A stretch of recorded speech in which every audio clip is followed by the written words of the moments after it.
ठाकरे गटामध्ये कुणीही राहण्यास तयार नाही। गिरीश महाजन यांनी उद्धव ठाकरे यांच्यावर हल्लाबोल केलाय। येत्या 1-2 दिवसात आचारसंहिता लागेल। अनेक नेते प्रवेशासाठी रांगेत उभे आहेत। मोठे नेते भाजप मोदींचा की भाजपावर टीका करताना असं सुद्धा गिरीश महाजन यांनी दावा केलाय। तर उद्धव ठाकरे यांची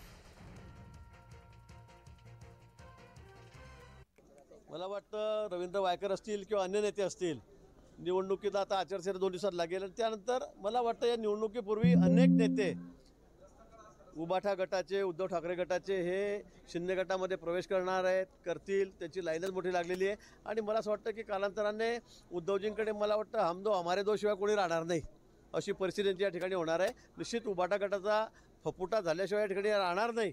निवडणुकीमध्ये तुम्ही बघा, ज्यावेळेला निकाल येईल त्यावेळेला सगळ्यात जास्त फपुटा हा उबाटाचा झालेला असेल।